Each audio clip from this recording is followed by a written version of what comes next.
¿Qué tal? ¿Cómo les va? Buenas noches, bienvenido. Aquí estamos junto a usted una vez más, noche de viernes, la noche de nuestro amigo Dr. File. Doctor. Un gusto, Eduardo. Tenemos hoy día otra de esas historias apasionantes, la sangrienta historia de la conquista de América, Dr. File. Así es.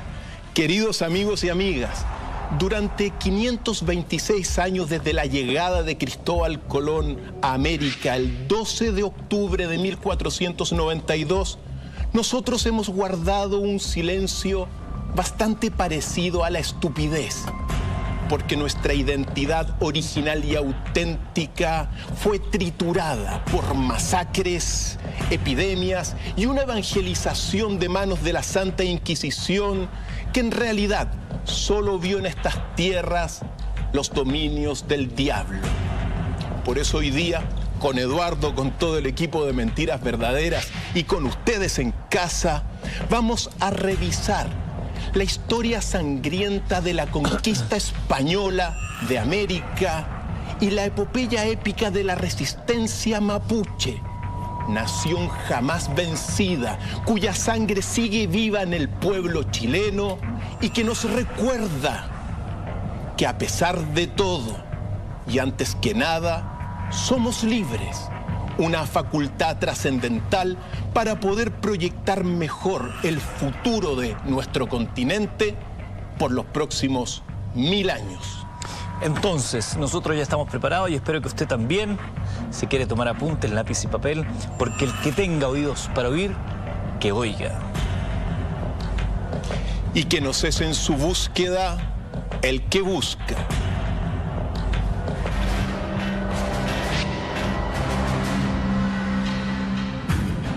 Un día como hoy, hace 526 años, nuestro continente americano cambió para siempre. El hombre español, junto con su religión, sus ejércitos y sus costumbres, marcaron un episodio global sin precedentes y único en su tipo. Este arribo fue el inicio de un encuentro entre dos mundos completamente distintos, un choque entre dos culturas en extremo diferentes que marcaron a fuego la historia universal.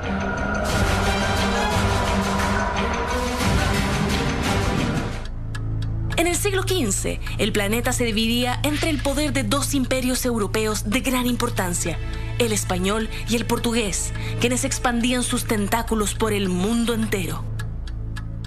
La colonización española abarcó territorios tan lejanos como Mozambique, Túnez o Marruecos, conquistando también Oceanía y buena parte de Europa. Por su parte, el imperio portugués hizo lo suyo en China, India, Japón, Malasia, Etiopía, Papúa Nueva Guinea y Sumatra, entre otros territorios. Este era el equilibrio de poder de la época, forjado a base de largas expediciones, codicia y sufrimiento.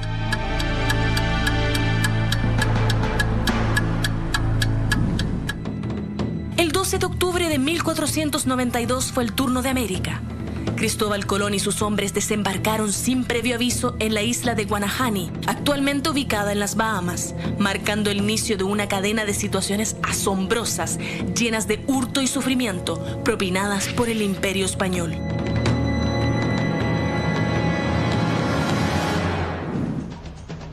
Poco a poco sucumbieron los grandes imperios latinoamericanos. Países como México fueron conquistados mediante la fuerza. Cayeron los aztecas, los mayas y los incas. Centroamérica cedió por las enfermedades importadas por los españoles y por mucha traición de por medio. En Chile, Hernando de Magallanes, Diego de Almagro y Pedro de Valdivia lideraron la conquista y la búsqueda de oro mediante la fuerza extrema. Sin embargo, la resistencia del pueblo mapuche era un punto que ningún español predijo. A los conquistadores les llevó 2 campañas intentar dominar la región de Arauco.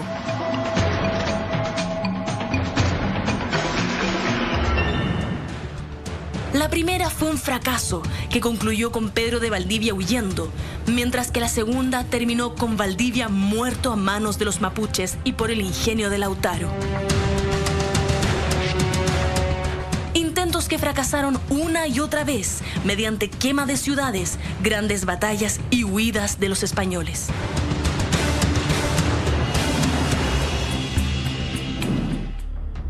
Nuestro país fue el único lugar donde un conquistador fue ajusticiado por el pueblo originario, un pueblo indomable que nos lega una historia heroica que no es pasado, sino que hoy está más presente que nunca. Y nos pregunta, ¿está conectada la lucha mapuche del pasado con la de nuestros días? ¿La lucha a la invasión se extiende hasta hoy? ¿Fue la conquista de América un descubrimiento o una invasión? Hoy, en Mentiras Verdaderas, Dr. File nos abre todo el expediente de la historia sangrienta de la invasión española y la resistencia mapuche.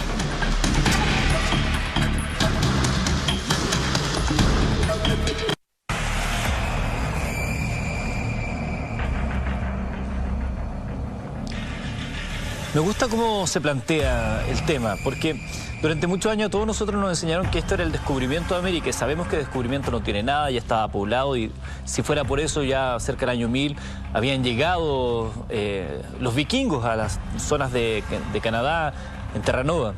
Pero esto es la invasión que se hace de América y todo lo que tiene que ver con estas ganas de apoderarse de estos terrenos. Y ahí llegamos inevitablemente a la figura de Cristóbal Colón, Dr. File.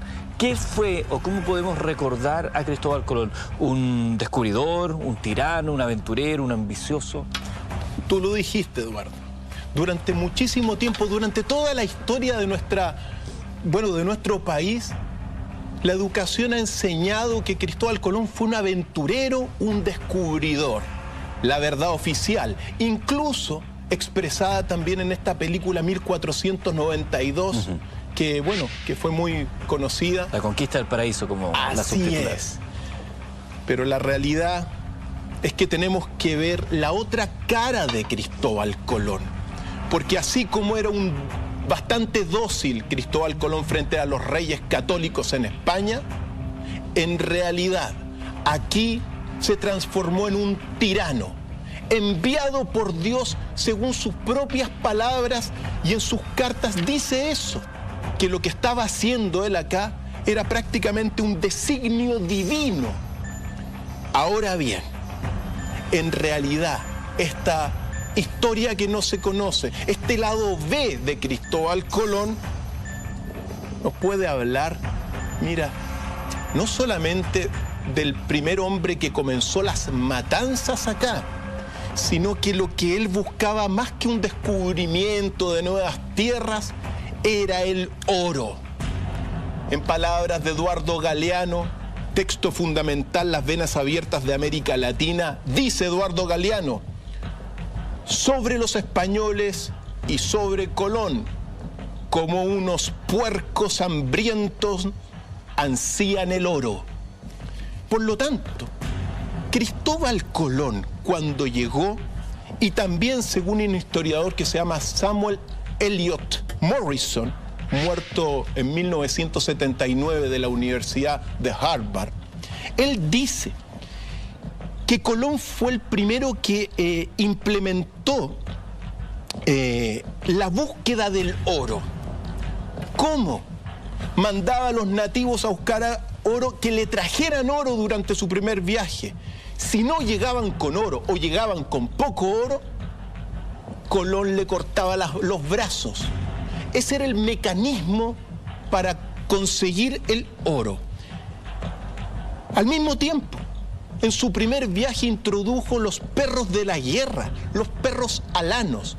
Por lo tanto, la historia de Colón, dentro de esta perspectiva, tiene que incluir el saqueo, los abusos, las matanzas contra mujeres, contra niños, y también el esclavismo, y eso hay que dejarlo claro desde el principio, a tal grado que en su segundo viaje va a ocurrir la primera guerra, la primera batalla, más bien dicho, entre el Imperio Español y particularmente todos los que fueron los nativos de la Española o de Santo Domingo, de la isla. La isla que convoca de República Dominicana y Haití. Así es, porque ahí se detona el primer conflicto, comandado por Bartolomé Colón y por Cristóbal Colón. Y cuando uno comienza a ver las crónicas, y ve lo que hizo Colón, en realidad se da cuenta que prácticamente inició un genocidio sobre la isla, porque los datos dicen que cuando llegaron Colón, habían alrededor de 300.000 nativos solo en esa isla. Al cabo de 4 años, quedaba un tercio. Y al cabo de 50 años, cuando ya había pasado, quedaban 500. Solo 500. Solo en la isla de la Española, Santo Domingo, actual Haití. Tengo una pregunta ahí, porque siempre se ha comentado que después de estos hechos en la Española, los teólogos españoles reclamaron, fueron y levantaron la voz diciendo que cómo era posible que ocurriera esto, y se habría comprometido la corona española en términos de prohibir la esclavitud de los habitantes originarios de esta tierra. Sabemos que eso es letra muerta. ¿Qué pasó? Mira, Eduardo, la historia lo escriben los que triunfan.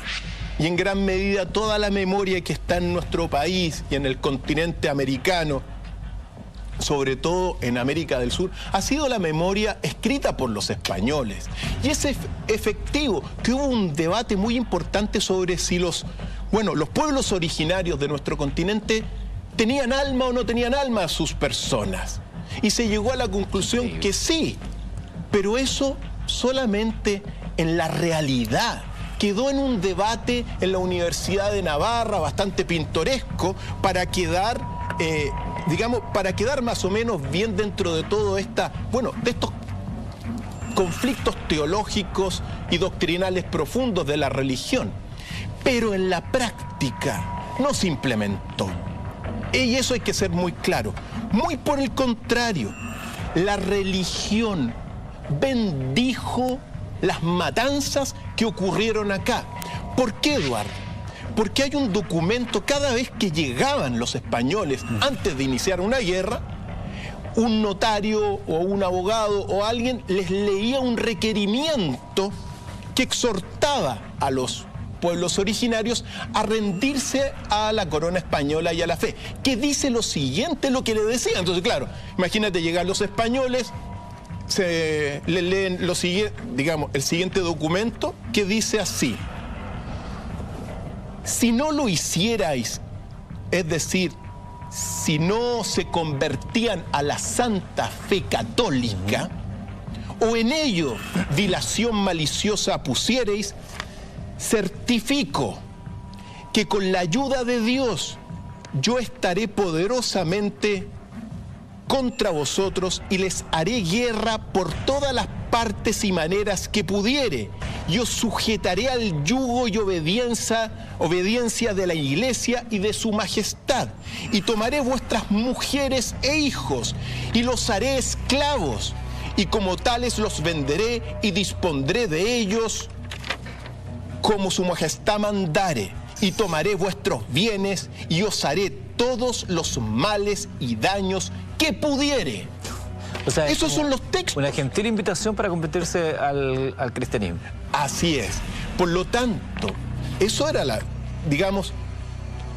eso fue el punto de partida. Y claro, y para más remate, como decimos, lo decían en castellano antiguo, y bueno, los nativos hablaban en otro idioma también, entonces no entendían mucho. Y los intérpretes que surgieron tampoco traducían muy bien las cosas. Por lo tanto, desde el primer momento, la fe, la Inquisición, bendijo las matanzas. Y también hay que decirlo, producto de esto, grandes intelectuales de esa época y posteriores, como el enciclopedista Voltaire posteriormente, Buffon, Juan Ginés, Friedrich Hegel, Francis Bacon, el barón de Montesquieu, David Hume y también Jean Bodin, que son intelectuales fundamentales, menospreciaron todo lo que venía de nuestra tierra. Particularmente, se negaron a reconocer como semejantes, comillas, a los hombres degradados del Nuevo Mundo. Hegel habló de la impotencia física y espiritual de América y dijo que los indígenas habían perecido por el soplo de Europa. Qué increíble. Por lo tanto, Gente, pensadores. Además. Gigantes pensadores. Entonces, hay un menosprecio, sobre todo de los monarquistas españoles, hasta el día de hoy, con todo lo que es de México hacia abajo. Bueno, tú mencionabas ahí el texto de Galeano, y él decía, cuando llegaron, ellos traían la Biblia, nosotros teníamos las tierras. Nos dijeron, cierren los ojos y recen. Cuando los abrimos, nosotros teníamos la Biblia y ellos tenían las tierras. Sí. Vamos a seguir hablando de esta sangrienta conquista de América para llegar posteriormente a la epopeya de nuestros pueblos originarios y su resistencia, pero permítanme hacer una pequeña pausa y ya regresamos junto al Dr. File.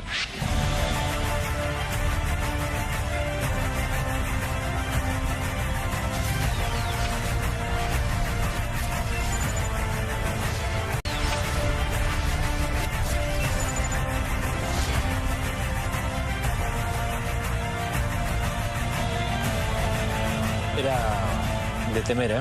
Ya estamos de regreso junto a Dr. File esta noche de viernes. Estamos hablando de la sangrienta conquista de América. Hemos dejado atrás la figura de Cristóbal Colón porque tenemos que seguir avanzando con otros nombres. Y si pudiéramos establecer un nombre con una distribución geográfica, Hernán Cortés en México, sin duda es de los primeros que saltan sobre la mesa, ¿no? Por supuesto. Hernán Cortés comenzó toda su invasión y conquista en la isla de Cozumel, frente a Playa del Carmen, pero ahí no hubo resistencia.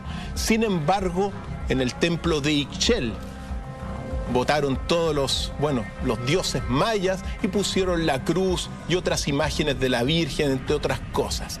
Sin embargo, Hernán Cortés, con una fuerza de 11 naves, 518 infantes, 16 jinetes, 32 ballestas, 100 marineros, 200 indios, se trasladó hacia Centla. Y el 14 de marzo de 1519 va a ocurrir la primera guerra, la primera batalla en el continente americano, ahí, en el Mar Caribe, en la ciudad de Centla, y esa batalla, Eduardo, evidentemente la va a ganar Hernán Cortés, lo que le va a permitir ir en contra de la capital del imperio mexica o azteca, que era Tenochtitlán. Pero esa batalla, Eduardo, ¿por qué es tan importante? ¿Por qué es tan relevante esa batalla? Esto, ojo, Eduardo y queridos amigos, porque en esa batalla de Centla, el Imperio Español y Hernán Cortés introdujo la guerra bacteriológica contra América. Recuerda el requerimiento. Van a hacer cualquier cosa si no aceptan. Y como traían enfermos de viruela, de tifus, de otras tantas cosas, lo que en realidad hicieron fue a los enfermos se los dejaban a los nativos, porque ellos siguieron caminando. Y mientras iban en pos de Tenochtitlán, la epidemia se comenzó a expandir como una plaga apocalíptica, especialmente sobre todo el pueblo maya, sobre Guatemala, y va a devastar al menos al cabo de 2 años al 50%, según los datos y las crónicas, de la población maya, sobre todo de Guatemala. Por lo tanto, cuando nos dicen, Eduardo, no, es que de casualidad traíamos la viruela, el tifus, Se nos enfermaron en el camino. y otras tantas cosas, y se nos enfermaron en el camino, sí, se los trajeron. Pero los españoles introdujeron la guerra biológica y bacteriológica, y también tenemos crónicas aquí en Chile con los mapuches de que hicieron eso. Tenemos unas imágenes de una serie europea llamada Conquistadores, donde se van relatando muchos de estos hechos. Ahí estamos viendo estas imágenes. una serie de alto nivel, de alto presupuesto, que justamente habla de cómo las enfermedades traídas por los españoles fueron diezmando la población nativa, que no conocía de estas enfermedades y evidentemente no tenía dentro de su bagaje cultural, de lo que hacían sus propios representantes de la salud, una respuesta para esto que parecía más bien una maldición traída por los españoles contra ellos.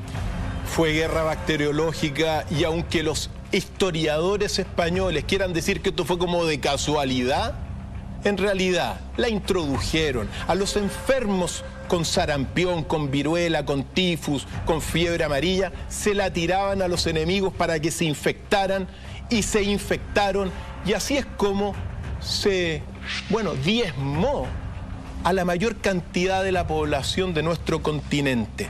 Siempre es bueno recordar esa batalla de Centla de 1519, porque eso fue lo que comenzó ahí, y también, como fueron sometidos los primeros nativos y los primeros pueblos, ahí también Hernán Cortés, va a tomar como intérprete a la Malinche o Malitzin, que se llama, una mujer con la cual Hernán Cortés incluso tuvo un hijo, Hernando Cortés, pero que fue clave en todo lo que va a comenzar ahora, que va a ser la invasión de Hernán Cortés en el imperio mexica o azteca. Se van, después de esta batalla de Centla, se van a dirigir durante un tiempo y van a llegar a todo lo que es, la gran ciudad de Cholula, donde estaba la pirámide más grande de toda esa época. Y en eso, ahí en Cholula, va a ocurrir algo muy importante, porque también se va a demostrar la estrategia que traían los españoles con este requerimiento. No tenían ningún código militar, no respetaron ningún código ético militar, no respetaban nada. Claro. Y de hecho, llegaron a Cholula los habitantes de ahí, los recibieron, los hospedaron. Y cuando los hospedaron, tomaron prisioneros a sus jefes. Primera trampa. Pero en un momento de ese acontecimiento muy relevante. 18 de octubre de 1519, a propósito, claro, que estamos pronto también a recordar su fecha. Ese día va a ocurrir la matanza de Cholula. Y la matanza de Cholula fue, claro, la Malinche le avisó a Hernán Cortés, según las crónicas, que iba a haber una trampa de Montezuma de Tenochtitlán, y simplemente Hernán Cortés dio la orden en la mañana de comenzar la matanza, y en cosa de prácticamente media hora o un poquito más, mataron a 6.000 habitantes de Cholula. 6.000. Claro que sí. Por lo tanto, horrible. Lo que ocurrió ahí fue devastador y te va a expresar en realidad lo que hicieron los españoles, porque no perdonaron ni a civiles, ni a mujeres, ni a niños, que todos estaban desarmados. Por lo tanto, tremendo lo que ocurrió en ese lugar. Y claro, después de la devastación, tomaron también, se fueron aliando, porque una cosa elemental también dentro de la estrategia española fue que, claro, como habían pueblos que no eran amigos de Tenochtitlán, los fueron poniendo a nativos dentro de sus huestes.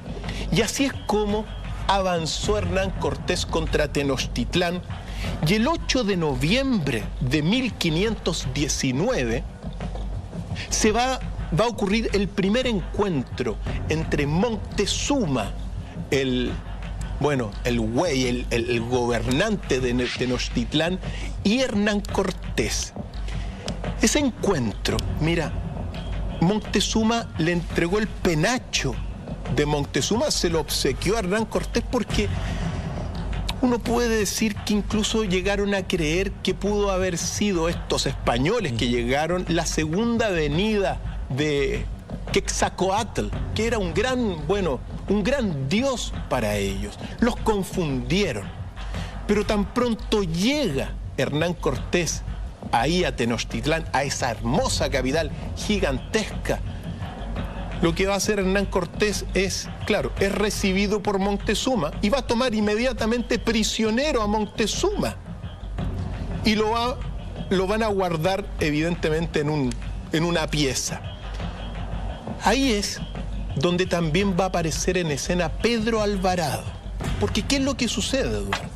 En un momento dado toman prisionero a Moctezuma, Cortés tiene que salir a una batalla contra los mismos españoles que venían a apresarlo también porque estaba haciendo de las suyas, y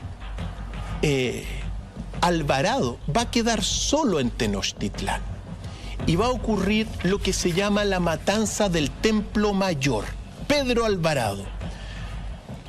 En el Templo Mayor se hizo una ceremonia muy importante. El Templo Mayor es el principal templo de Tenochtitlán, que hasta el día de hoy, allá en la Plaza Central de México, todavía están algunos de sus, bueno, de lo que quedó. Pero se autorizó a hacer una ceremonia muy importante adentro y Pedro Alvarado la autorizó. En consecuencia, todos los habitantes estaban reunidos ahí. Estaban reunidos ahí, sin armas, haciendo esta ceremonia al sol y también a la luna. Y en un momento dado Pedro Alvarado, a quien vemos acá, Pedro Alvarado simplemente cerró las puertas y comenzó una matanza despiadada.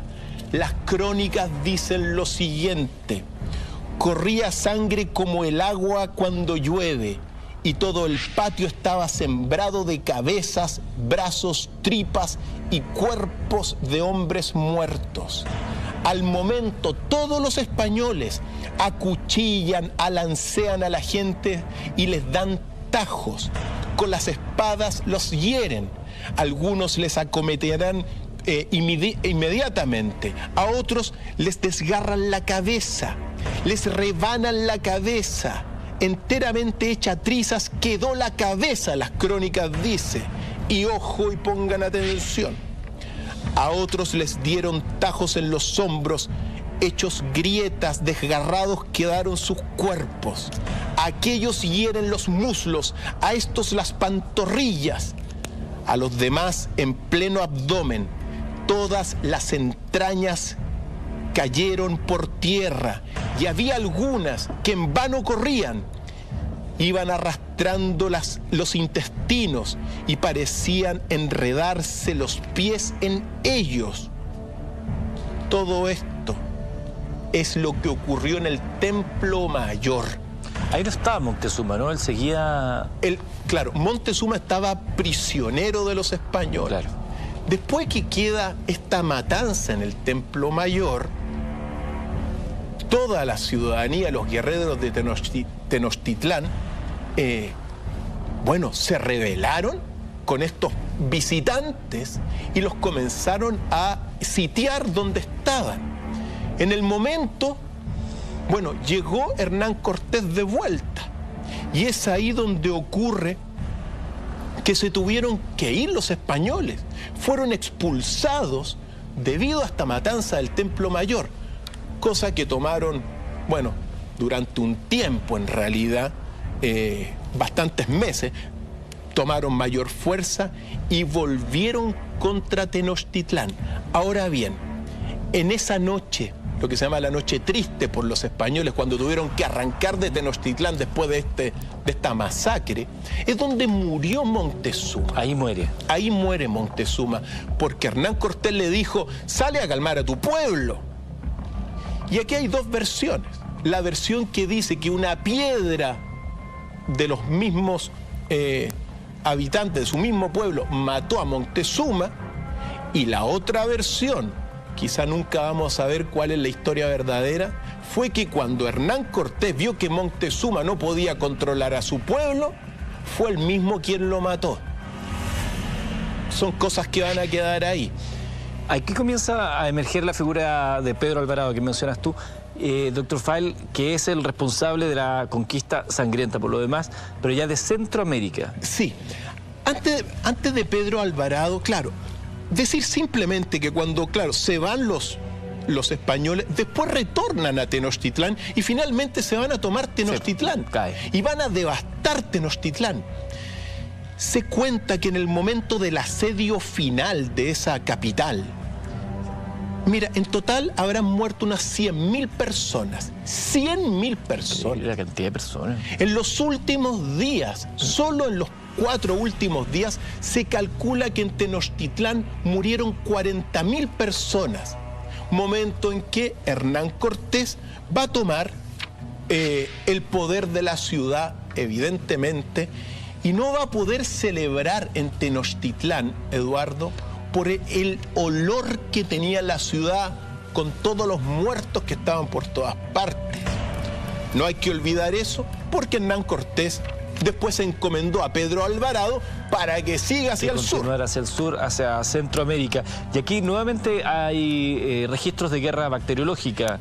Efectivamente, cuando llegó Pedro Alvarado a toda la región maya de Guatemala, se dice, según también los datos que uno dispone, que ya estamos hablando, ojo, que Pedro Alvarado llegó 520. En 1520 y ya el 50% de la población de los mayas quiche había sido devastada y muerta no por las armas, sino por las enfermedades introducidas ahí en esa batalla de Centro. Y ojo, no han pasado ni 30 años desde la llegada de Colón hasta este instante en el que estamos conversando, y ya está diezmada la población, más allá de la sangre y el fuego, sino que por las enfermedades.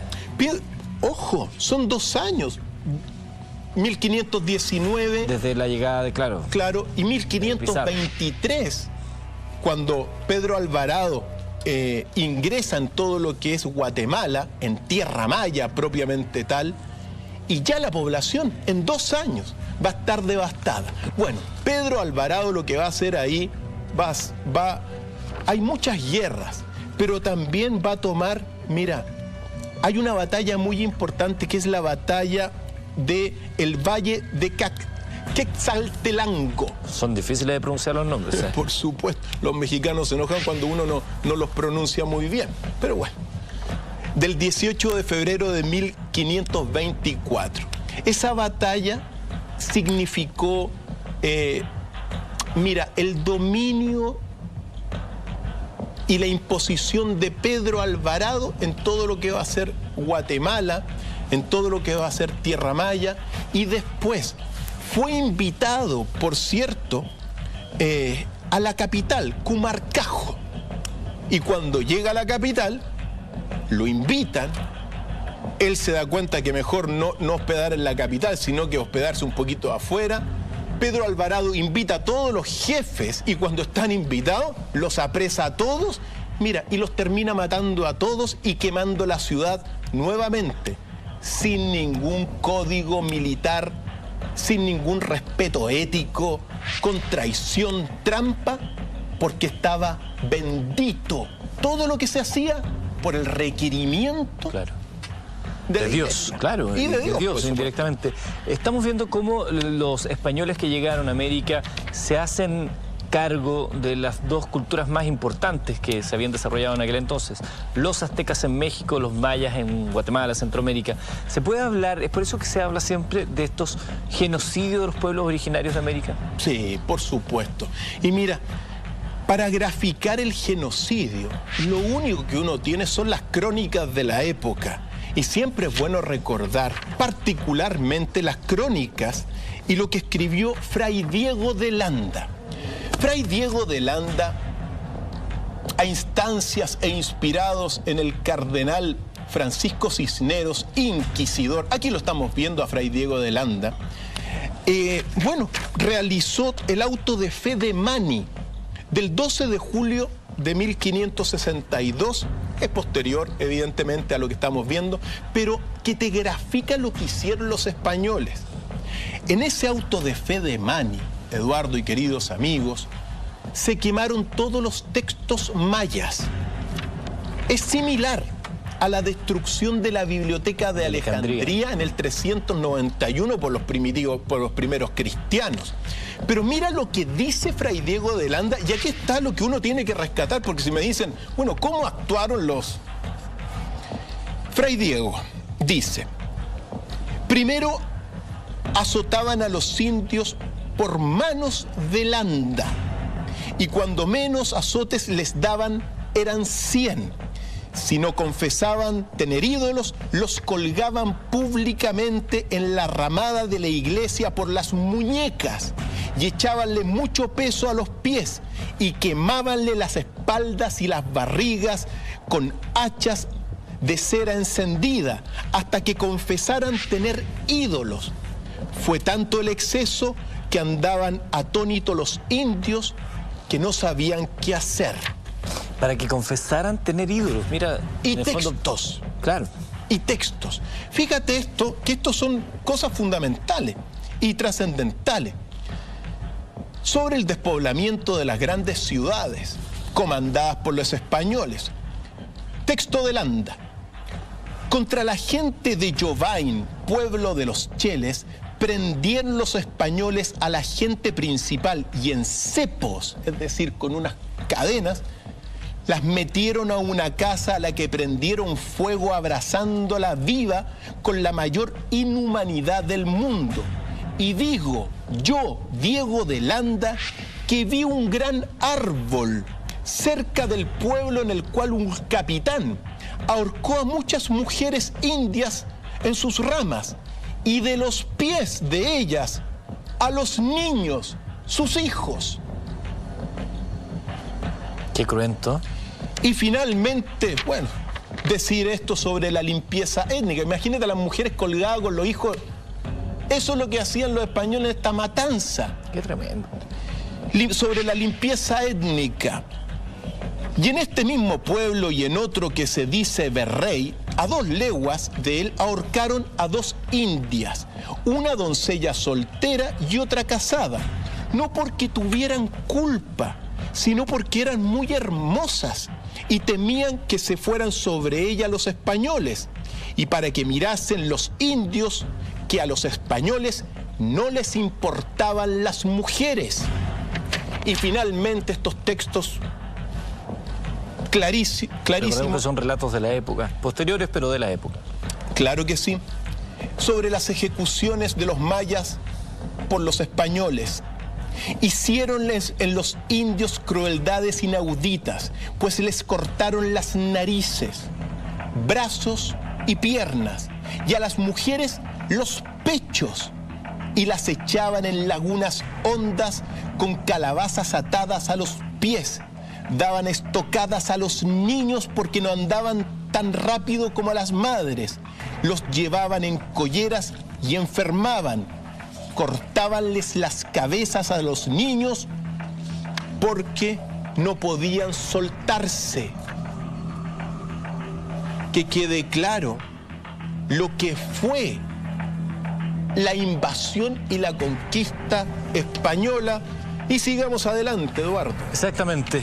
Estamos hablando de cómo diversas oleadas de españoles fueron tomando las principales culturas, centros culturales, civilizaciones, imperios que se desarrollaron en América. Y así vamos avanzando y te voy a plantear otro nombre que está envuelto en la infamia y la desgracia. La conquista del Imperio Inca por parte de Francisco Pizarro.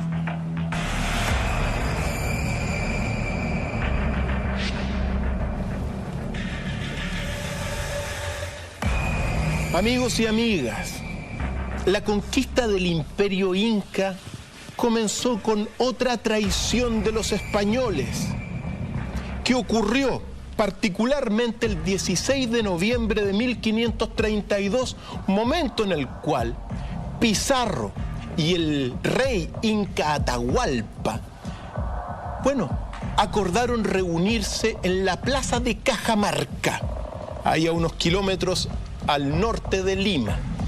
Ahora, ojo, porque Atahualpa se impuso a su hermano Huáscar en toda una guerra civil por la sucesión del poder que estaba primeramente en el rey Huayna Capac y en su sucesor y heredero Ninan Cuyuchi.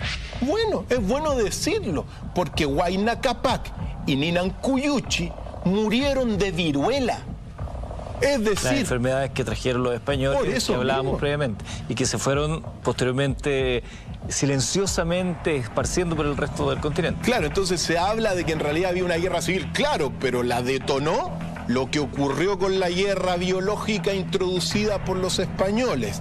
Y bueno, ¿y qué sucedió en ese encuentro entre Pizarro y Atahualpa, en la plaza? Como era un encuentro para parlamentar, los incas llegaron sin armas. Eran 6.000 incas. 2.000 incas entraron con Atahualpa, pero sin armas a la plaza. Y llegó y Francisco Pizarro le mandó al fraile dominico inquisidor Vicente de Valverde para que le leyera el requerimiento. El que habíamos leído. Y Atahualpa, que más o menos entendió la cosa, porque había un traductor, lo tiró al suelo y le dijeron: devuelvan todo lo que han robado de nuestros almacenes. Y en ese momento, claro, Pizarro, que tenía toda la plaza rodeada con sus armas, con armas de fuego, con cañones, devastaron todo y tomaron prisionero a Atahualpa. Ahora bien, la prisión de Atahualpa es trascendental también para poder entender lo que ocurrió, porque cuando Atahualpa se dio cuenta que los españoles, Francisco Pizarro, lo que querían y ansiaban eran el oro, les dijo: déjame libre y yo te voy a llenar una pieza de oro y plata. Y Pizarro dijo inmediatamente, incluso trajo un escriba que tomó... Un notario. Un notario que tomó nota de todo esto. Y durante 7 meses, Atahualpa, prisionero, comenzó a traer, bueno, sus enviados y sus emisarios comenzaron a traer oro y plata. Y también se hizo amigo de los españoles, porque también, bueno, estaba prisionero, pero tenía todos los servicios del rey. Finalmente, después de 7 meses, Atahualpa, mira, juntó un botín que cuando lo procesaron y se lo repartieron los españoles, llegó a ser de 1.326.000 pesos de oro. Muchísimo. Y también 51.000 marcos de plata. Todo eso se lo repartieron. ¿Y qué es lo que sucedió? Sucedió que, bueno, ahora tenían que dejarlo libre. Claro. Adivina qué pasó. Lo ejecutaron. Lo ejecutaron. Le hicieron un proceso. Lo condenaron culpable de idolatría, herejía, traición, regicidio, fratricidio, poligamia e incesto. Después de que le había traído todo el oro, Atahualpa, antes de su ejecución, le pidió hablar con Pizarro. Y Pizarro ni siquiera fue a hablar con Atahualpa después de 7 meses. Uno de los tantos engaños a los que fueron sometidos los gobernadores y los pueblos originarios de nuestra América en esta sangrienta historia de la conquista. Vamos a seguir revisando esa historia, vamos a recordar más textos de Eduardo Galeano que nos vienen muy bien al regreso de la pausa acá en Mentiras Verdaderas.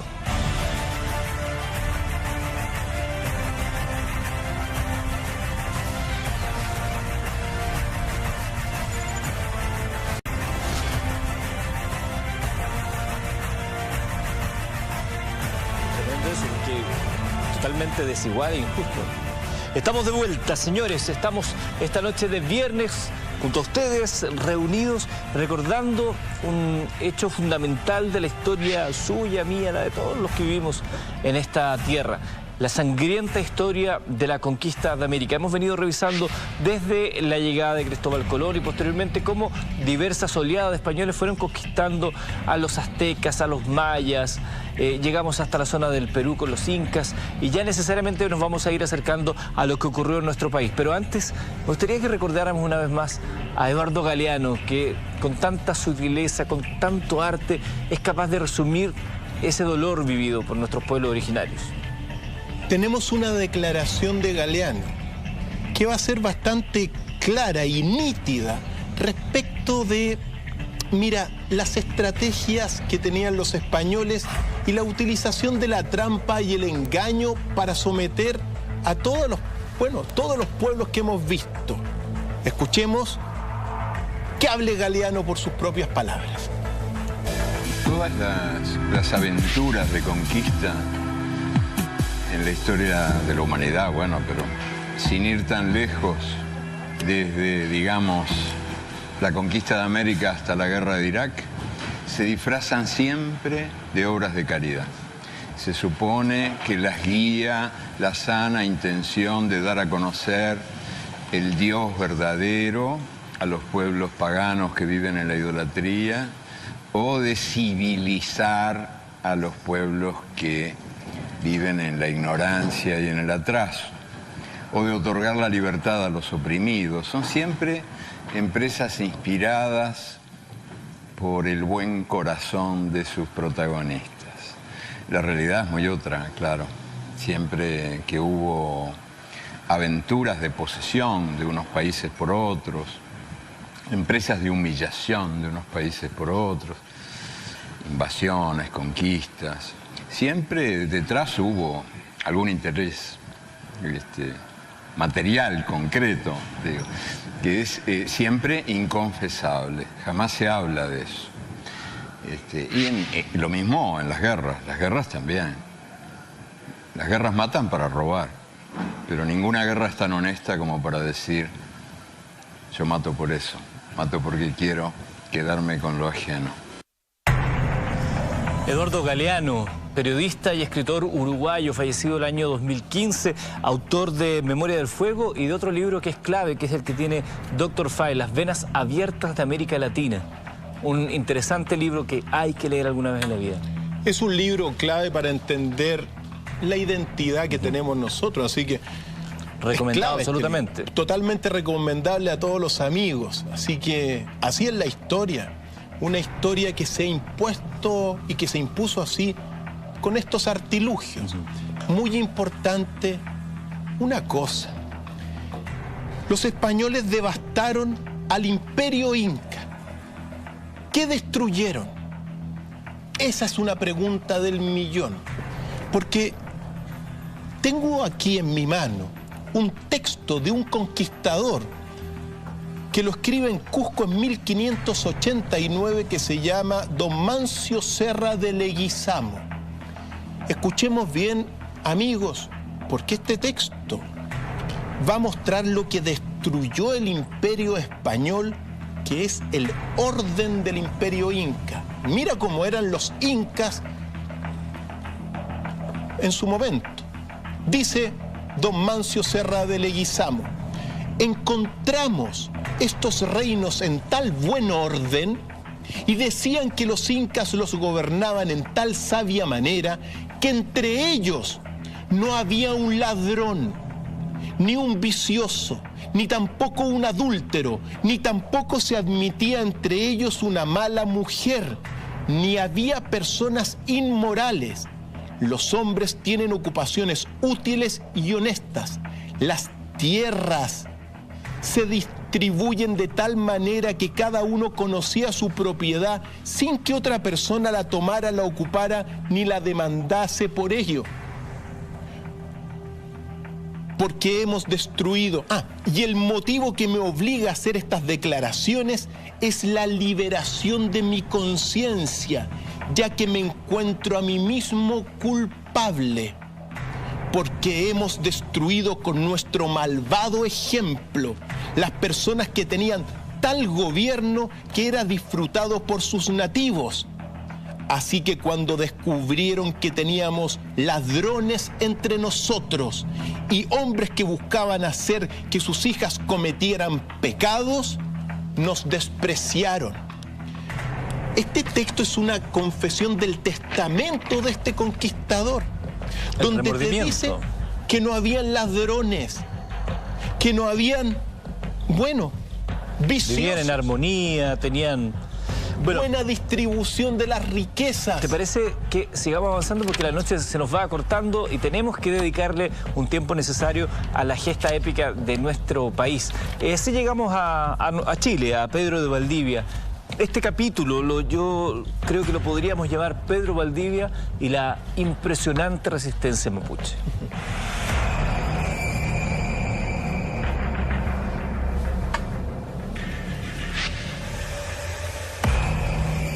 Hoy día, queridos amigos, vamos a contarles cuándo comenzó realmente la guerra de Arauco. Y no comenzó como la historia oficial lo conoce, sino que de una forma muy distinta. Eduardo, mira, cuando a uno le dicen cuándo comenzó la invasión, la guerra de Arauco, etc., hoy día la vamos a contar desde la perspectiva del pueblo mapuche. Porque esta es una crónica de Malleco muy antigua, que dice y que está situada mucho antes de que Diego de Almagro se internara en tierra chilena. Fíjate tú lo que dice. Fue cuando los mapuches escucharon el ruido de los choroyes, los loros choroyes. Nunca habían bajado de la cordillera donde anidaban entre los piñoneros. Una mañana los sintieron bajar con su bullicio. Se le consultó a la machi, la que tomando a uno de los animalitos en sus manos, dijo las grandes desgracias que iba a venir y que iba a vivir el pueblo. Dijo que las familias mapuches iban a llorar mucho, que iban a sufrir mucho a causa de una gran guerra que iba a venir. Eso lo dijo claramente la machi porque los choroyes anunciaron la llegada de los españoles. Es decir, según esta crónica, mucho antes de la llegada de los españoles, los loros bajaron de la cordillera y fueron los loros los que le anunciaron la llegada de los invasores. Momento en que comenzaron los preparativos de inmediato de los mapuches, según esta crónica. Los registros históricos nos hablan del mes de febrero de 1546, si no me equivoco, la batalla de Quilicura, como un antecedente histórico de lo que se vendría por delante, y esto que hoy se conocen más como más de 500 años de resistencia. Pero, y aquí está el punto, efectivamente se habla de esa batalla de Quilicura, pero uno tiene que hablar previamente de la batalla de Reino Huelén, porque esto no lo cuenta la historia oficial, porque cuando llega Diego de Almagro, recordemos, se interna en Chile, va a llegar hasta el río Itata, y en el invierno de 1536, mientras que la batalla de Quilicura es 1546, en esa batalla de Reino Huelén fue el primer enfrentamiento oficial, por decirlo así, no reconocido por la historia española, porque claro, llegaron los mapuches y expulsaron y impidieron el paso de Diego de Almagro, a tal grado que Diego de Almagro, según lo que se cuenta, iba con 100 jinetes, eso es muchísimo, todos armados con fuego, con pólvora, 100 infantes, más 5.000 indios. Y ahí en la batalla de Reino Huelén, según las crónicas, se enfrentaron a estos poderosos mapuches, a tal grado que se tuvo que volver al virreinato del Perú, pero desalentó toda campaña en Chile por la resistencia mapuche. No fue un buen promotor de la facilidad de venir y entrar a Chile y llevarse lo que quisieran. Al contrario, él señalaba la fuerte resistencia que habían puesto los pueblos originarios, al punto que lo había tenido que hacer huir. Y los desalentó porque, claro, se enfrentaron a 30.000 mapuches. para afuera. Por aquí en momentito la cosa va a ser distinta. Ahí comenzó, en realidad, la guerra de Arauco bajo esta lectura.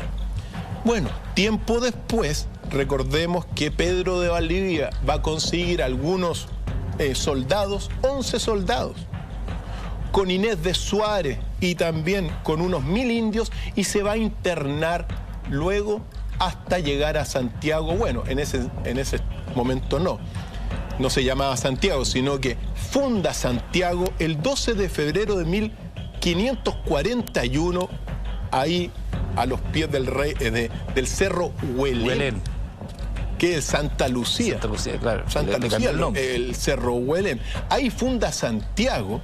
¿Y qué es lo que sucede? Ese mismo año apareció en escena Michimalongo. Y aquí uno se tiene que detener con Michimalongo, porque lo describen a Michimalongo, el cacique mapuche, de buena estatura, muy fornido, animoso, tenía el rostro alegre y ojo, eran muy altos los mapuches. Mira, hay algunos datos que cuentan que los mapuches medían de promedio 1,70 m, Eduardo. A 1,75 m. Caupolicán, mucho más alto. ¿Y qué es lo que sucedió? Recordemos que los patagones, incluso más antiguos y del sur, eran mucho más altos. Y claro, y ahora uno dice, no, que los mapuches eran más bajos. No, los mapuches se empequeñecieron por la mezcla con el español.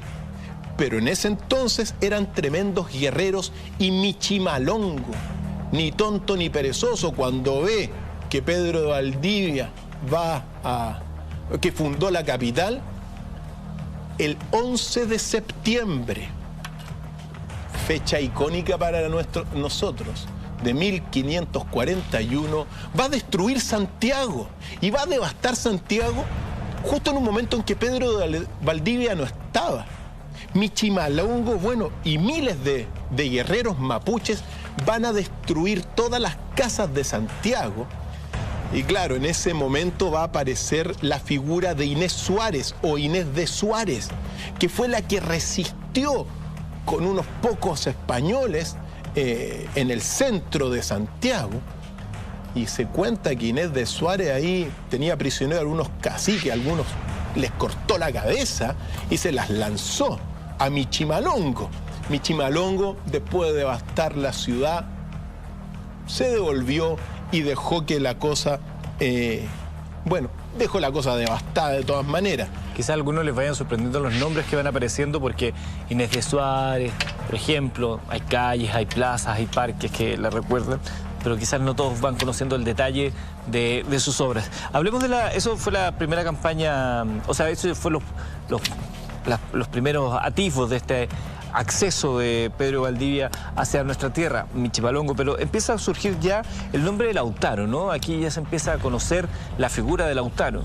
Poco a poco, porque, mira, el 11 de febrero de 1546, es decir, después del desastre de Santiago, bueno, Pedro de Valdivia tuvo que volver a tomar fuerza en Perú, y pasaron 5 años y volvió Pedro de Valdivia en este momento con 60 jinetes armados y un contingente de indios nativos mucho más poderoso para volver a reconstruir Santiago e irse en contra de los mapuches. Es tan particular la historia porque para los historiadores españoles ahora comienza la guerra de Arauco, claro, no con las otras pérdidas, ¿ya?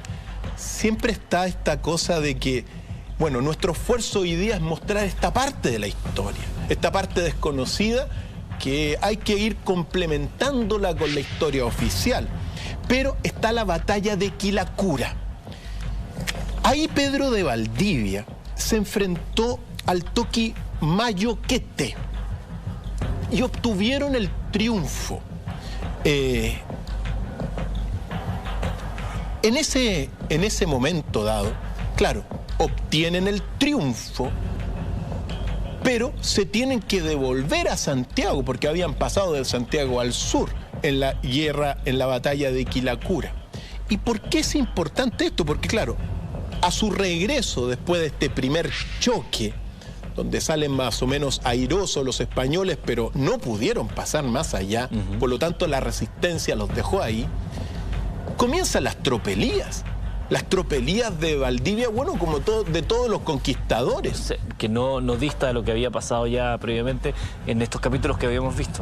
Ahora, lo que se recuerda de esa batalla, que los mapuches atacaron con furia a Pedro de Valdivia y a los españoles, y de esa batalla salió el recuerdo de que los mapuches eran soldados como los soldados germanos, tan fuertes como ellos, y que eran los más poderosos de Europa. De esa batalla de Quilicura, donde claro, salen vivos los españoles, pero no son dominados por ningún motivo. Recordemos, pueblo mapuche jamás vencido en la guerra.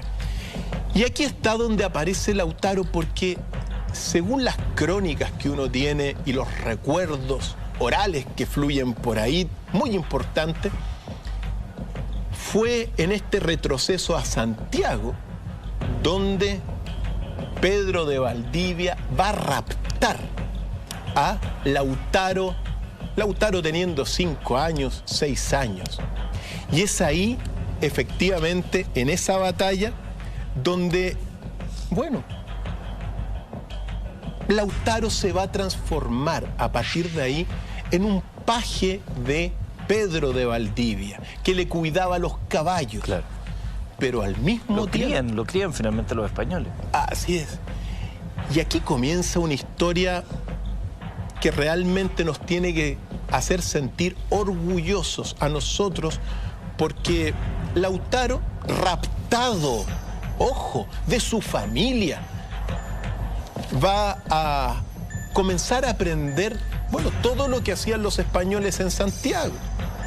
Aprendió las técnicas de combate y sobre todo lo que descubrió Lautaro fue que los caballos eran simples animales que se podían montar y que no eran los monstruos. Mira, todo lo que significó la invasión española se debe a una serie de factores. Primero, las armas de fuego, la pólvora, los cañones. Después, y más importante incluso que los cañones y que las armas de fuego, las espadas de metal. Es es una diferencia militar tecnológica clave. Muy desigual. Tercer elemento, los caballos, los jinetes, que atemorizaron a todos hasta que llegaron. No se conocían acá en América. Claro, pensaban que eran monstruos y que era un monstruo extraño, mitad animal, mitad caballo, o sea, mitad hombre, mitad caballo, como un dios zoomórfico y tremendamente poderoso como son los caballos de guerra. Por lo tanto, los caballos. Otro factor importante del triunfo fueron todos los pueblos que traicionaron, que se sumaron a los españoles. Y otro factor también de todo el avance de los españoles fue que no respetaron ningún código ético militar. Las enfermedades, que también lo podemos agregar a ese listado, las enfermedades que hablábamos previamente. De eso se empieza a nutrir Lautaro, de las tácticas. Se cría con el enemigo, conoce finalmente Lautaro lo que significaba el caballo, el cuidado, las estrategias de guerra, pero nunca olvidó finalmente cuál era su origen, su esencia. Nunca lo olvidó, pero mira, años después, 5 años después, va a ocurrir la batalla de Andalién. Porque claro, después de esta batalla de Quilicura, se retrocede y después va a tomar fuerza, y el 22 de febrero va a ocurrir de 1550 va a ocurrir la batalla de Andalién. esa batalla, mira, con la batalla de Penco también, porque son batallas comandadas,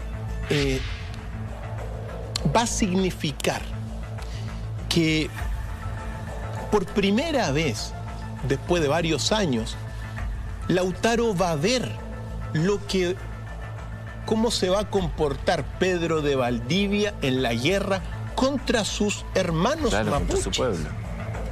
Y claro, según lo que se cuenta, lo que hizo Pedro de Valdivia después de que se impuso en esta batalla y triunfó, no dominó, pero triunfó, bueno, le amputó los brazos y las narices a todos los mapuches que quedaron ahí.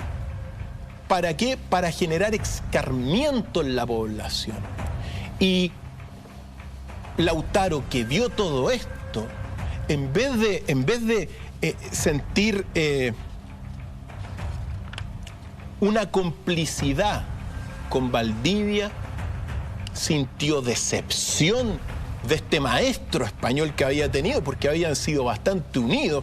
Eso es tema para una película, por cierto, que va a venir pronto, que se llama la película Leftraro, que se está confeccionando y creando en este minuto en Hollywood, y que el creador se llama Eduardo Novión, que siempre vale la pena recordar. Esperemos que pronto esté esa película.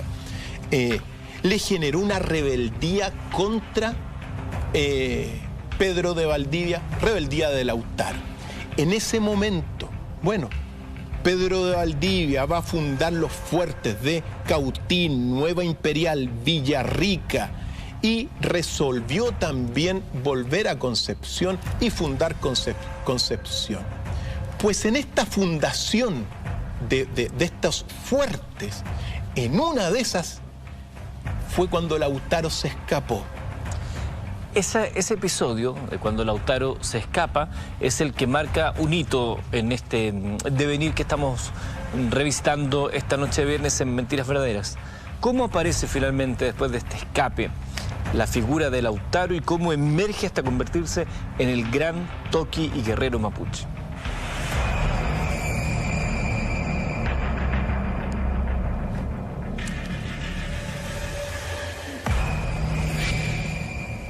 Al revisar, queridos amigos y amigas, la historia de la invasión y conquista española hasta llegar a los mapuches y darnos cuenta de lo que significó Lautaro, genio militar, nos tenemos que dar cuenta al mismo tiempo del valor de esta figura para todo lo que es nuestra idiosincrasia, el alma del chileno, porque Lautaro va a ser el primer gran estratega que por primera vez va a frenar al imperio más poderoso del momento, que era el español.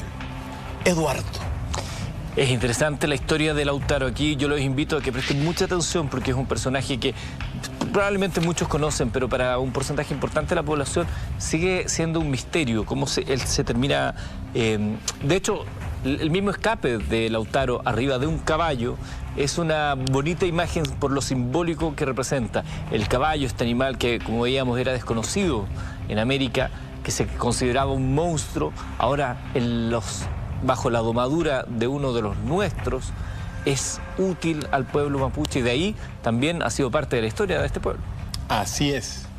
Y fíjate tú, cuando se escapa de Pedro de Valdivia, llegó el Lautaro y tuvo, bueno, un encuentro que estaba presidido, por cierto, por Colo Colo, cacique Colo Colo, y también otros, Lonco Colo Colo, y caciques como Paicarú, Lemolano, Lincoyán, Tucapel, Elicura. Y es en ese momento donde Lautaro, mira, se va a presentar y va a aparecer como un líder innato.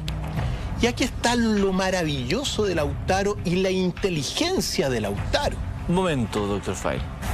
Lo maravilloso de Lautaro, la inteligencia de Lautaro y lo que lo termina convirtiendo en un líder para su pueblo, al regreso de la pausa en Mentiras Verdaderas.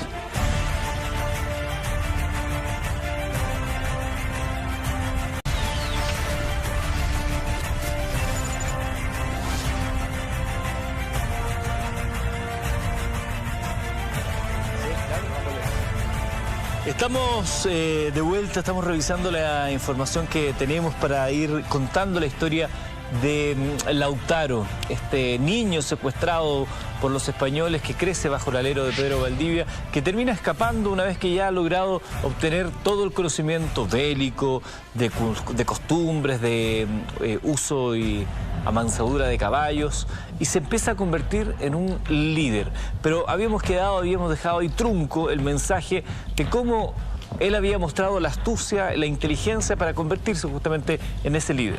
Y siempre hay que, bueno, acentuar el hecho de lo que nosotros estamos haciendo es hacer esta revisión de esta historia y rescatar lo que durante siglos y siglos ha sido menospreciado, como es el pueblo mapuche. Aquí no hay que ocultarlo nada. La historia la escribieron los españoles, se enseña en todos los colegios y se ha menospreciado históricamente al pueblo mapuche, a los pueblos originarios de América, a los incas, a los mayas, a los aztecas, y lo que nosotros estamos haciendo es poner las cosas como corresponde para poder mirar con mayor esperanza los próximos 1000 años en nuestro continente. Digo esto para meternos en lo que significó realmente Lautaro y el comienzo de la gran rebelión y resistencia mapuche con este héroe. Y digo héroe porque, amigos, yo también soy de la idea de que Lautaro tiene que estar como padre de nuestra patria. Para eso digo y leo esta crónica también de Malleco. ¿De qué libro? Este libro, también recomendado, se llama Historia del Pueblo Mapuche, de José Bengoa. Otro texto recomendable. Y dice así: y así pasó un poco el tiempo y llegaron los españoles. Los caciques llamaron a la gente para poder defender su tierra. Se organizaron grandes ejércitos que esperaron a los invasores al lado del Biobío. Ahí pelearon con los españoles.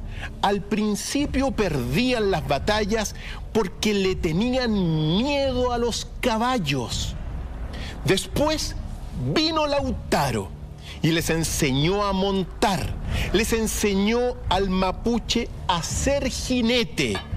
Fueron grandes jinetes los mapuches. Les ganaron a los españoles. Todavía están las ruinas del fuerte Tucapel, donde mataron a Pedro de Valdivia. Diciembre de 1553. Así es, Eduardo. Después de esta reunión con los caciques, con el lonco Colo Colo, por cierto, y con otros tantos, uno tiene que recordar qué y por qué es un genio, porque es un padre de la defensa de nuestra patria también, en el sentido de que la sangre mapuche está en el pueblo chileno. Mira,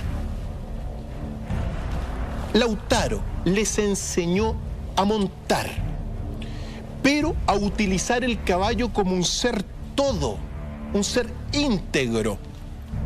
Es decir, el caballo es una extensión corpórea del mapuche, así como lo era de los españoles. Claro. Enseñó eso. También convocó grandes reuniones en campo abierto, Lautaro, y enseñó las artes militares que había aprendido y, por cierto, el uso de nuevas armas, que eran las armas de los españoles.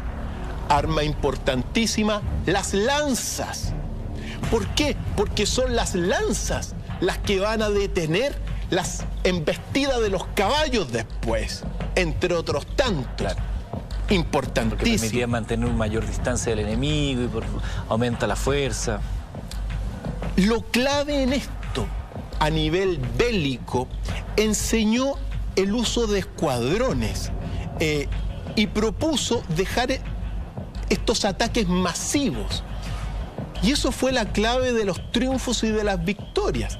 En aquel tiempo, todas las guerras que hemos visto desde Centla hasta aquí se daban en bloques, es decir, claro, todos los mapuches, o bueno, todos los incas, todos los aztecas contra los contra los españoles en bloque. ¿Y qué es lo que hizo? Lautaro fragmentó sus fuerzas en escuadrones. En consecuencia, claro, estaba el bloque español y al atacar un bloque por un lado, por otro lado, permitió la fragmentación del bloque del ejército español. Y cuando se fragmenta el bloque es cuando triunfan los mapuches. Eso es bélicamente la clave, la fragmentación del bloque del ejército. Y lo logró porque fragmentó y dividió el ejército mapuche en bloques. También fue Lautaro el que enseñó que hay que elegir el terreno donde pelear.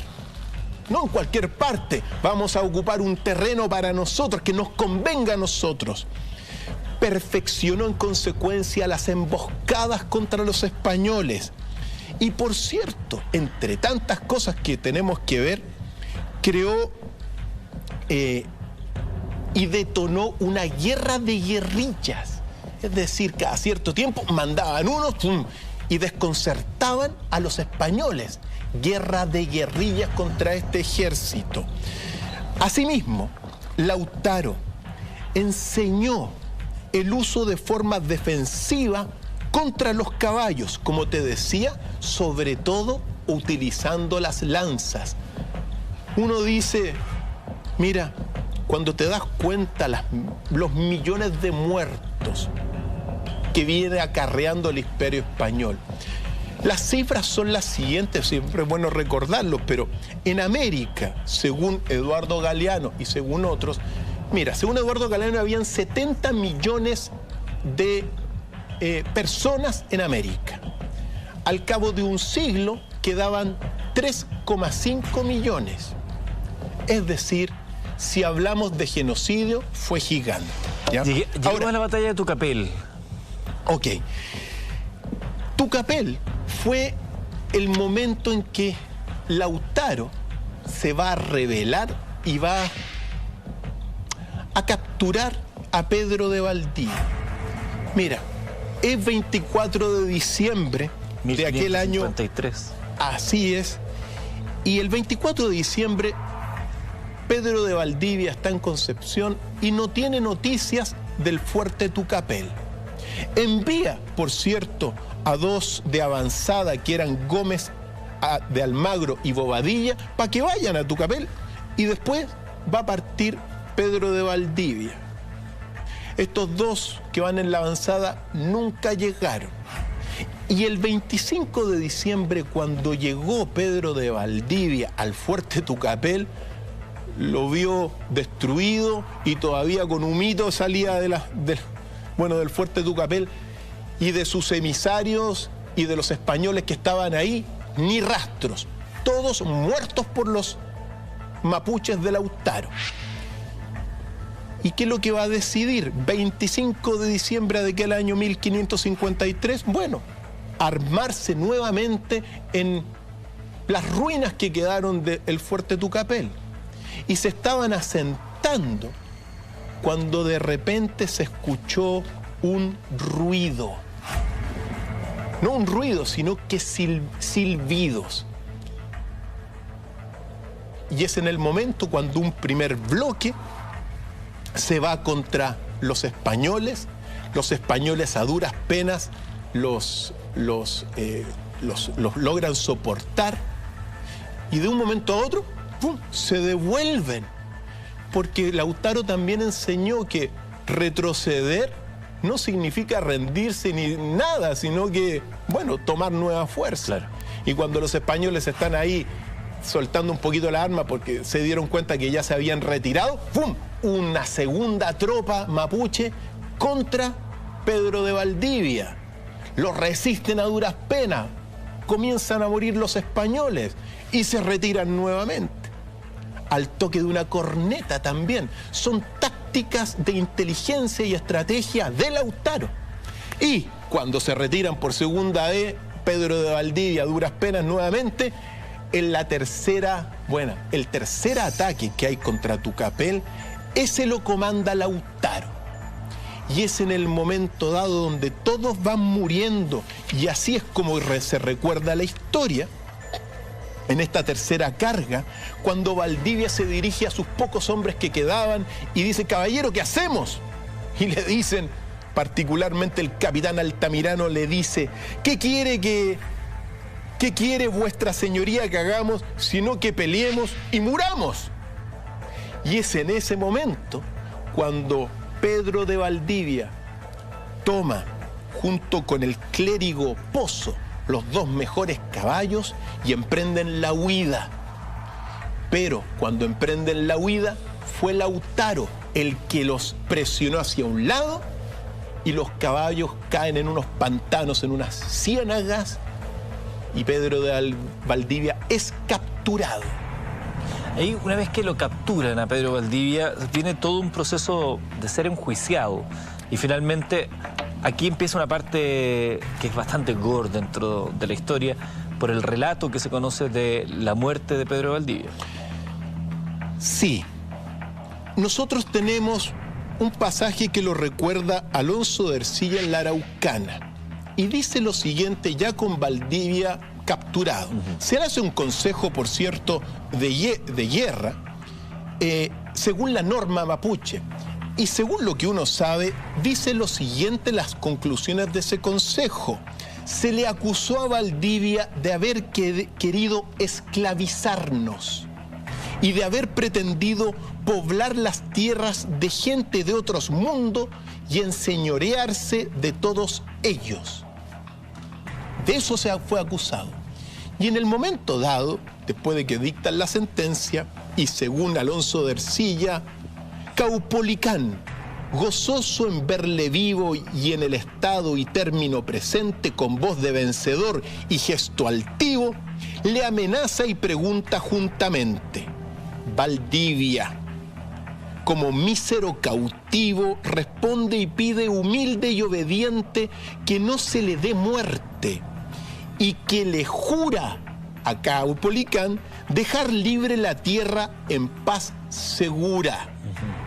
Esto es una epopeya épica, es un poema épico. Entonces, fijémonos bien, Valdivia diciendo: no, oye, nos retiramos. No me maten, yo me voy de acá, lo dejamos tranquilito, o sea, no pasó nada. No pasó nada, una Amigos. mentira, era una mentira, obviamente. Un legado de mentira hasta ahora. Por supuesto. Y cuenta acá. Cuentan que estuvo de tomar movido del contrito Valdivia que el consejo Caupolicán estuvo a punto de picar.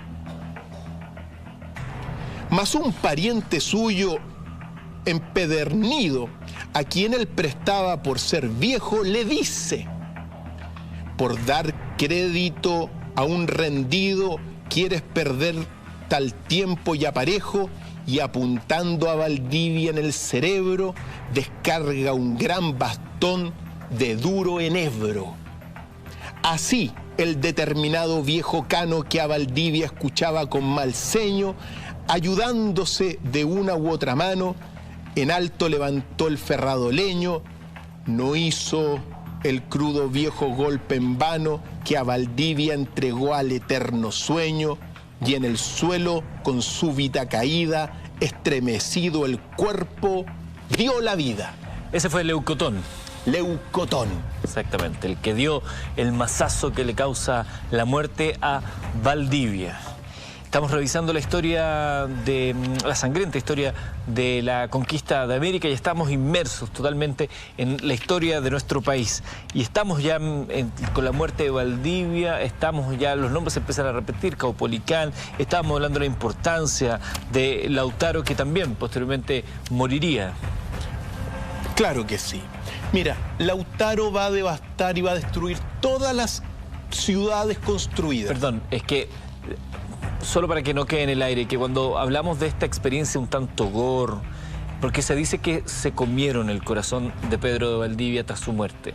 Es parte de lo que se ha divulgado a través de la historia. Sí, bueno, hay mucha leyenda negra, ¿ya? Nosotros por falta de tiempo no podemos profundizarlo, pero bueno, aquí están los libros donde pueden consultar los amigos. Mira, después de esta muerte de Pedro de Valdivia, primer conquistador muerto por bueno, un pueblo originario, que no hay que olvidarlo, la frontera va a quedar marcada para siempre en el río Biobío. La última frontera, Eduardo, marcada por Lautaro, porque después de Tucapel, Lautaro va a ir destruyendo todos los fuertes y ciudades fundadas por Pedro de Valdivia y particularmente Concepción. Concepción lo destruyó 2 veces. Después de la segunda vez de destruido Concepción, Lautaro va a decidir emprender marcha contra Santiago. Y va a ser el comienzo de su, bueno, de su epílogo. Correcto. Porque, mira, es verdad que Lautaro dejaba a su ejército también hacer tropelías, sobre todo en aquellos nativos que favorecían a los españoles. Que eran más sumisos. Así es. Y ojo, a muchos quemó. Los quemaban el ejército y Lautaro los dejaba hacer. Bueno, en un momento dado, después de la segunda destrucción de Concepción y los españoles teniendo que arrancar, en octubre de 1556, Lautaro va a partir con rumbo a Santiago con unos 600 mapuches y logra después conformar una fuerza de 2000. Pero, mira, muchos de sus propios ejércitos, debido también a el paso del tiempo, estas tropelías que hacía el ejército, lo van a ir dejando solo también a Lautaro. Y Lautaro, en un momento dado, va a aparecer en escena un indio que vio morir a su padre quemado por uno de los soldados de Lautaro. Y va a ser él quien en el fondo va a traicionar a Lautaro. Por venganza. Por venganza, efectivamente, porque surgió Villagra, Francisco de Villagra, el nuevo conquistador importante, entre otros tantos, parte de Santiago en busca de Lautaro. Pero Lautaro, tremendamente hábil, se va a esconder. Entonces se esconde y los deja pasar.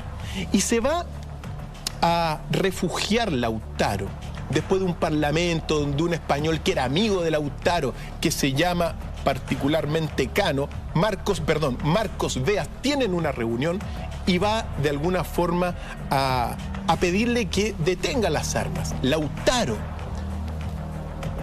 no los va a detener, les va a exigir que los españoles se rindan, va a ser traicionado.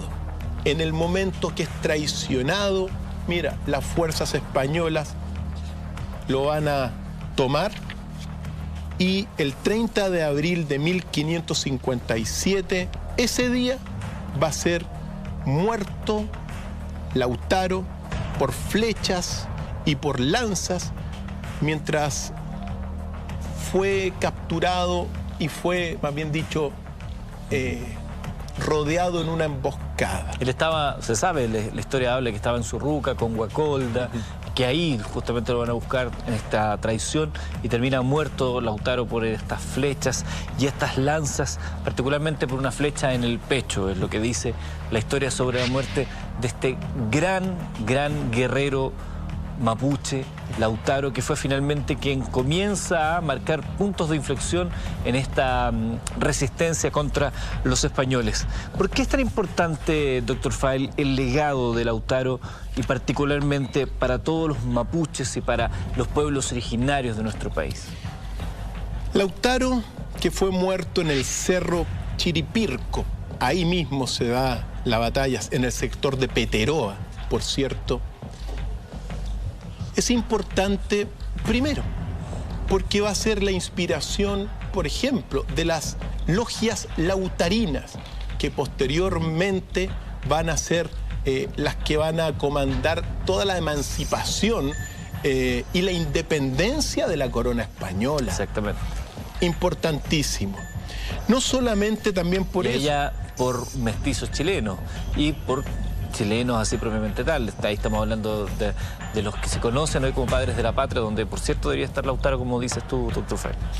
También, después de la muerte de Lautaro, los españoles por primera vez van a tomar muchas más precauciones, sobre todo en lo que va a ser del río Biobío hacia el sur, cosa que no habían tomado antes en toda, bueno, la conquista del continente.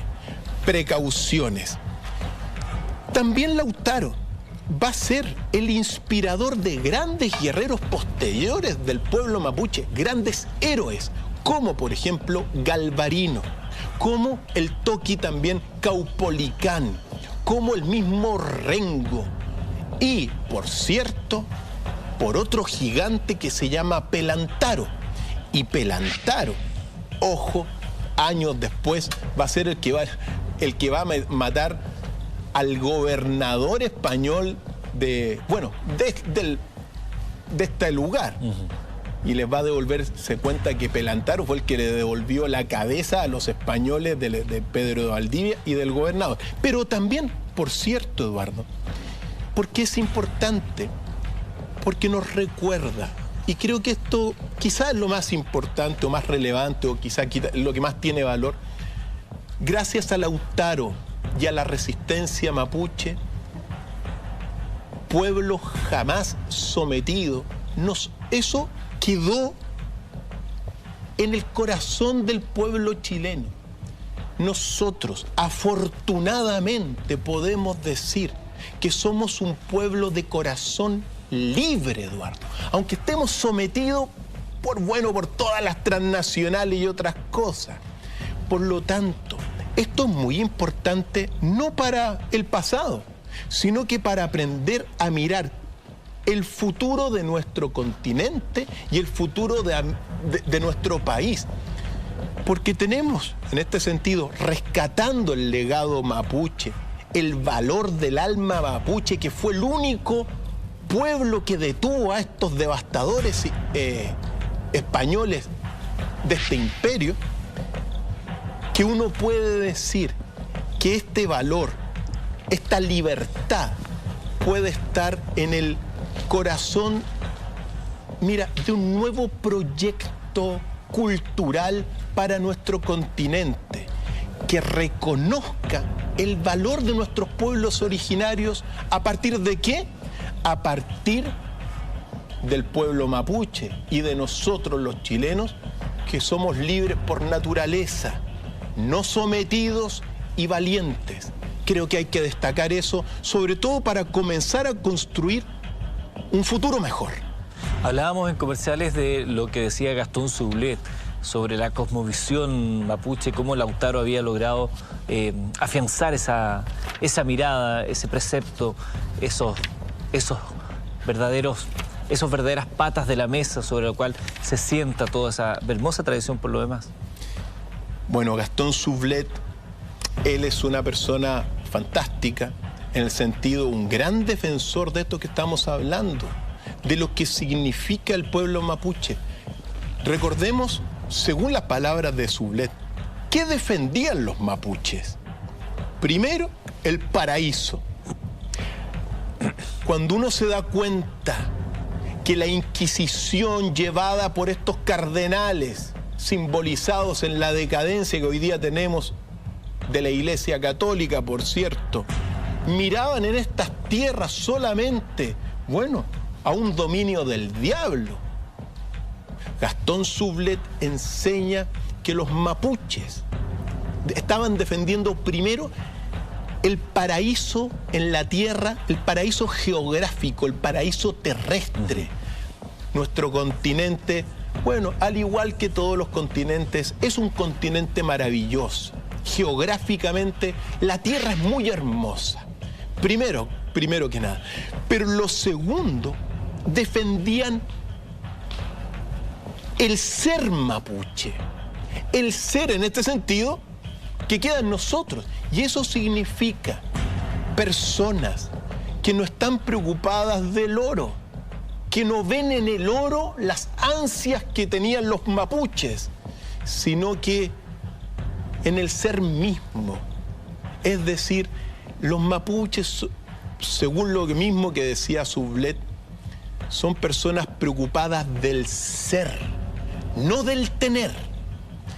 Por eso cuando uno dice que ojalá que construyamos con estos valores un nuevo futuro, eso es lo que uno tiene que hacer. Equilibrar este tener que hoy día tenemos y que se ha desbocado con el ser también. Eso es lo que defendió con tanto valor el pueblo mapuche y que nos legó la libertad, la autonomía y, por cierto, no olvidar otra cosa, la inteligencia mapuche, menospreciada por los españoles posteriormente, pero muy inteligentes, al igual que los patagones, tremendamente inteligentes. ¿Y por qué decimos esto también, Eduardo? Porque basta de hablar de esta cosa de que los mapuches eran borrachos, de que eran flojos. Eso es lo que todos estos, mira, gobiernos de épocas, historiadores que enseñan en los colegios, han hecho ver erróneamente al pueblo mapuche. Cuando uno se da cuenta, mira, en estos pequeños minutos que hemos tenido, de lo que significó desde Hernán Cortés, desde Colón, Hernán Cortés, Pedro Alvarado, Pizarro, Diego de Almagro y Valdivia, en la devastación, en la muerte, mira, quizá de más de 70 millones de personas. Hay unas cifras que dicen que los que mataron acá y se murieron por la invasión biológica fueron hasta 100 millones. Bueno, valoremos lo que significó el alma mapuche, porque detuvo esto y gracias a ellos podemos decir que somos libres, Eduardo, que tenemos esa facultad de la libertad propia en nosotros. Entonces, esto es un ejercicio de revisar la historia y, ojo, Colón, aventurero, descubridor, como lo dicen allá en España, pero también tirano, asesino, masacrador, el iniciador de todo esto. Otro elemento importante es darnos cuenta cómo la evangelización en realidad lo que hizo fue bendecir las matanzas, Eduardo. Relectura clave. Y lo otro, bueno, la guerra biológica. No olvidarnos nunca que, claro, es re fácil decir, no, es que traían unos enfermos y que los pobres americanos que no tenían anticuerpos contra esta enfermedad se murieron porque trajimos dos enfermos. Eso también no es preciso. Lo preciso es decir que los españoles les tiraban a los enfermos, a los pueblos, para que se enfermasen y se muriesen todos. No seamos ingenuos, no seamos ilusos. Esta es parte de una historia que va a haber que ir reconstruyéndola, pero yo creo que estamos en un momento importante donde podemos ver, claro, la historia oficial de el Imperio Español y de la conquista y comenzar a reconstruir esta historia oculta, pero que nos rescata el alma mapuche, el valor y la libertad que está viva en nosotros como chilenos. Para todos aquellos que siguen preguntando por los libros que se han comentado y que se han recomendado esta noche, Historia del Pueblo Mapuche de José Bengoa es una de ellas. Historia del Pueblo Mapuche, siglo XIX-XX de José Bengoa. Ahí lo ven para que tengan una relación de cómo luce este libro de José Bengoa. Ahí lo estoy mostrando. También tenemos otro clásico que es, lo voy a bajar, de Alonso de Ercilla y Zúñiga, La Araucana. Este es un libro que uno lee en el colegio. Si usted va al Cerro Huelén en Santa Lucía, encontrará un extracto también escrito en una piedra. Y este que es precioso y que le recomendamos particularmente, de Eduardo Galeano, Las venas abiertas de América Latina. También es un libro clásico que usted puede encontrar. Los libreros acá en Santiago, en la calle San Diego, tienen muchas de estas ediciones y usted las puede revisar. La Academia sigue con sus acciones. Así es, Eduardo. Gracias por estos segundos. Decirles, amigos, primero que todos los que quieran cultivar la sabiduría, leer estos libros y otros, en www.docfiles.cl, ahí tenemos la academia donde enseñamos los enigmas, las culturas, las fuerzas y los milagros. Y también avisar que este domingo a las 18 horas voy a estar en el Espacio Mantra, un gran encuentro en Viña del Mar, particularmente en el Club Español de Reñaca, donde vamos a hablar de la creación de una nueva cultura. Por lo tanto, fuerza siempre y nos vemos en la academia. Eso es el domingo. El domingo, Eduardo. Allí, en Viña del Mar va a estar el domingo. ¿Y el sábado? No vamos a entrar en detalles. El sábado vamos a estar con usted, Eduardo. Muchas gracias a todos, estimados amigos, por su sintonía. Ha sido un placer poderles ofrecer este programa. Y recuerde, como lo decimos siempre, al comienzo y al término de estas clases, el que tenga oídos para oír, que oiga. Y que no cese en su búsqueda el que busca.